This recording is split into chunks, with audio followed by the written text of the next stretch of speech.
Hey guys, Archie B here, back with another video. So today we are going to be doing a car tour. This has been asked for a little bit. I do drive, well, I have more than one car, but one is for the track and one is for my daily car.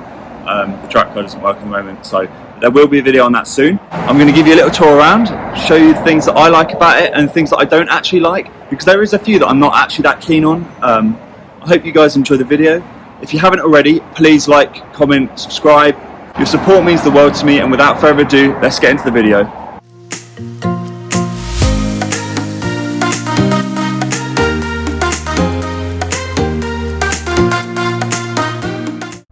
So, just really quickly, going to stop you there. We are going to be doing Vlogmas this year. It's not going to be a daily Vlogmas, however, it is going to be a weekly Vlogmas for 3 weeks during December, every Sunday at 6 PM. However, from the 18th, we are going to be doing daily vlogs, or daily videos, should I say, that we're just finding fun. Obviously, it'll be the end of university, so we'll have a lot more time on our hands. I really hope that you guys will enjoy the content. I've been working really hard on this. I've got a lot of planning to do, but hopefully, fingers crossed, it'll work around uni and things. If you're excited for that, don't forget to comment down below. You can message me if you've got any ideas. Wow, my voice just went then. My video, what am I saying, guys? Socials are all down below in the description, and obviously there is the little icons that you can click on in my channel art. I would massively appreciate your support if you could subscribe to me, and without further ado, I hope you enjoy the video. So the car I currently drive is a 2019 plate Mercedes A-Class. It's an A250, so it's got a 2-litre turbocharged engine with about 220 brake horsepower for those who are car people or know a little bit about cars. Essentially, it is this. Everybody want the same thing, no chain, no car, and the same ring. I just want to make money with the same gang. So the car is in polar white, a colour that is commonly found on the A-classes. It is the 2019 model, like I said. It is the premium pack, so it's not got the panoramic sunroof, which I do regret not getting. But it's got the AMG line wheels. It's got the chrome bits around the door surrounds, etc. It's got the crash assist and it's got the park assist on it as well. So they actually only do this car in a 5-door version, as you can see.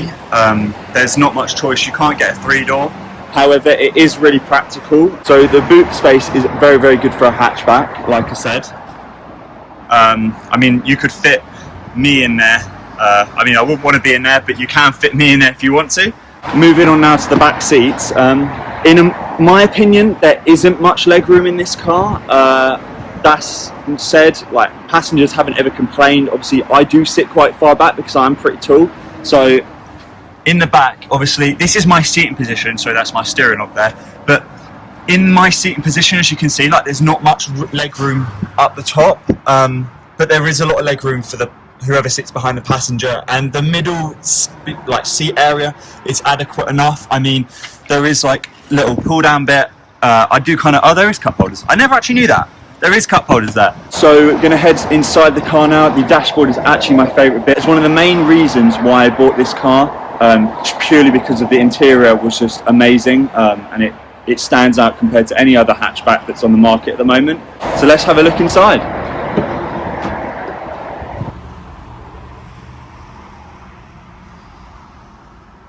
So I am now sat inside the car. Legroom is obviously good up front in terms of the passenger seat. This is sort of set up so that there's space behind and there's space in front, and your knees don't tend to hit. If you have slightly longer legs and you sit further forward on the seat, you can sometimes hit your knees here. I've never really witnessed it, but I know that some people do complain about the legroom. So moving on to my favourite bits of the car. Like I said, the interior is one of them, and I'll run you through a few of the bits that are from the infotainment system that I really like as well. Sort of their creature comforts, but they do make a difference to the experience of the car. So guys, I've just put the ignition on now, and the first thing that I would like to point out that I really love about this car is actually the touchpad. Obviously it controls everything. I'm not sure if you can see as I move my finger left, right. It's basically like a mouse. Can control everything. I can also control it from the steering wheel controls on here, where I just sort of glide my finger over this little button. I'll run you through exactly everything that comes with the infotainment system and the things that I like about it. The next thing I like is quite obviously the steering wheel. This is Mercedes' new style steering wheel compared to the older A classes. It's obviously got very sleek buttons. It's a big upgrade, and I think it really makes this car fit together and stand out as a luxury hatchback. And it does make the difference, because when you're driving, it's comfy to hold in your hands, like nothing is too far away from you, and obviously you can control everything from the steering wheel.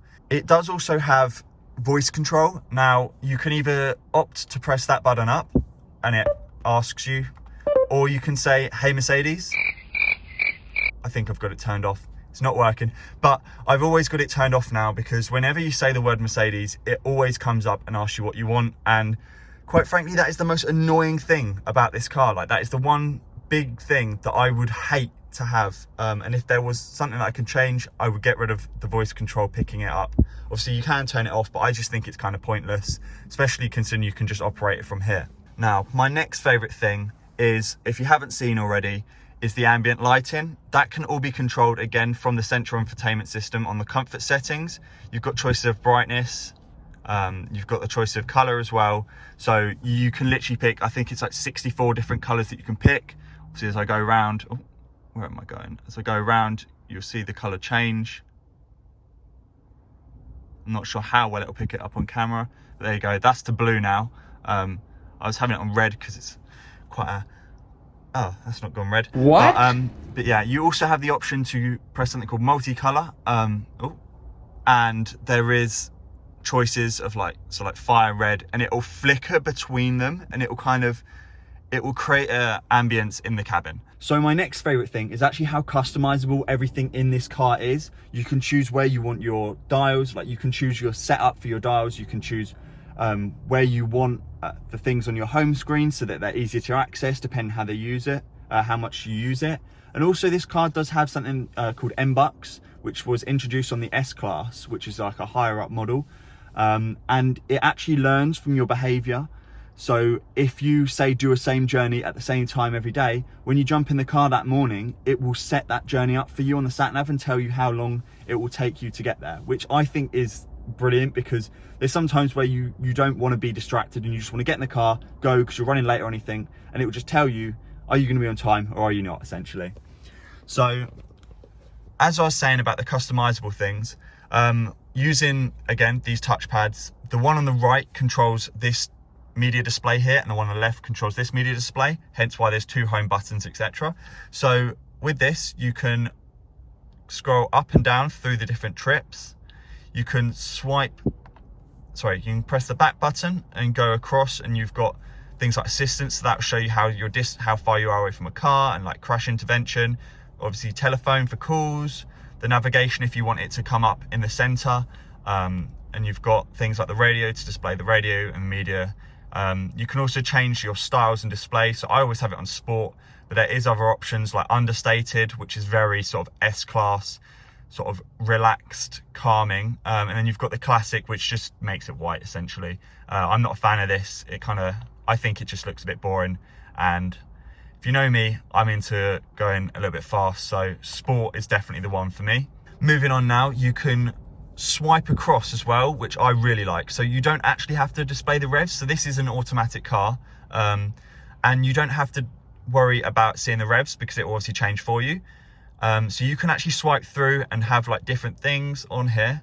My favorite to actually have for long journeys is the map, because rather than having it just in the center, you can have it come up in that corner, and then you can watch your speed. Obviously the speed comes up here as well, but you can watch your speed and you can pay attention to what's going on ahead. Now, moving on to the left side, obviously it's very similar. You've got clocks, you've got a bunch of different settings essentially that are all useful to look at when you're driving without being distracted. So as I just mentioned, my car is an automatic. Now this is a very different setup to most automatics. The shifter for the gearbox isn't actually in the center. This is where all the controls are.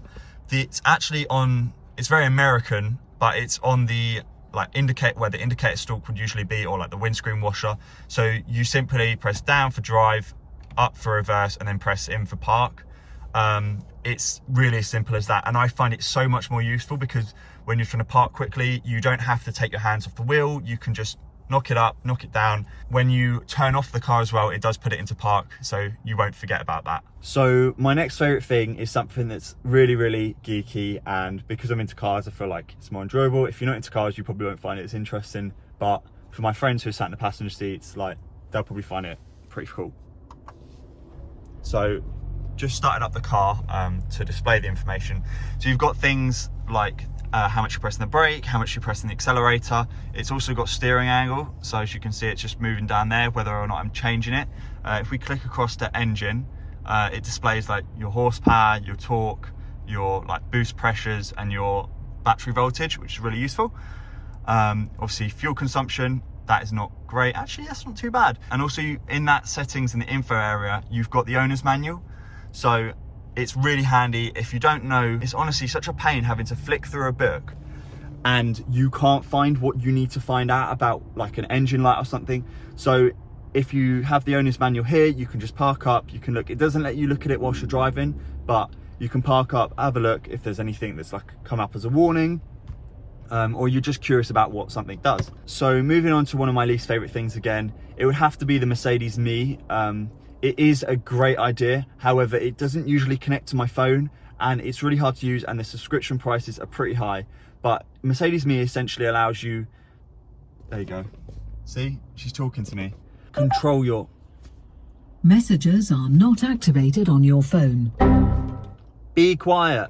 As I was saying, Mercedes Me allows you to connect to your phone, and you can like do things like warm up the car in the morning, so it leaves the car locked. You can get the heating on, so in a winter morning it's nice.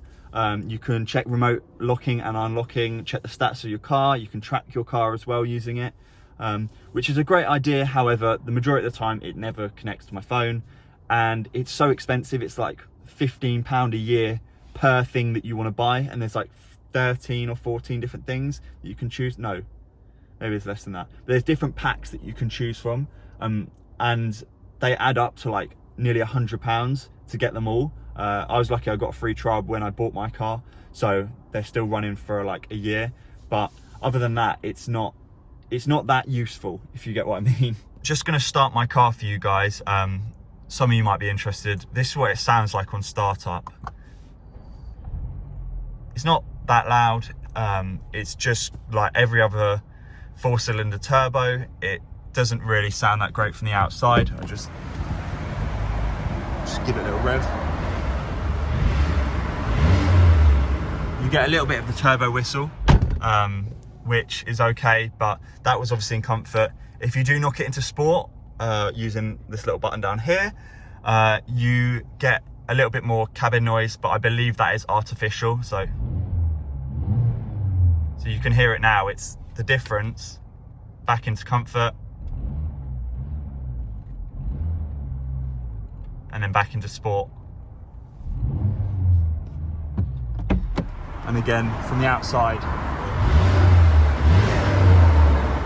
slightly different. I've been told that it opens up a valve in the exhaust and a valve in the intake to essentially increase the noise. However, it does just sound like every other 4-cylinder engine. Another really good feature I love about this car, which I must say is massively beneficial in the winter, is we have something on it called AC Rest. Wow. But essentially, if you get out of the car and you're going to the shops or something, you can press this button when the car is off, and it will actually keep the heating warm in here, and it will keep your settings such that the heated seats and everything, so that when you come back into your car, it's nice and warm. So guys, that is the end of the video. I hope you guys have enjoyed. It was obviously, for me, it was a fun one because I'm passionate about cars.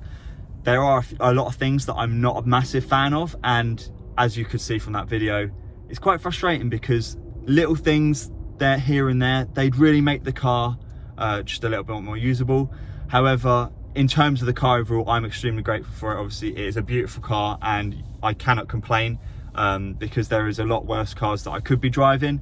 Like I said at the beginning, if you did enjoy this video, please don't forget to like, comment and subscribe. It means the world to me for you guys to support. We are getting really, really close actually to the 100 subscriber mark. But thank you guys for your continued support, and I hope you enjoyed the video. Thanks for watching. See ya.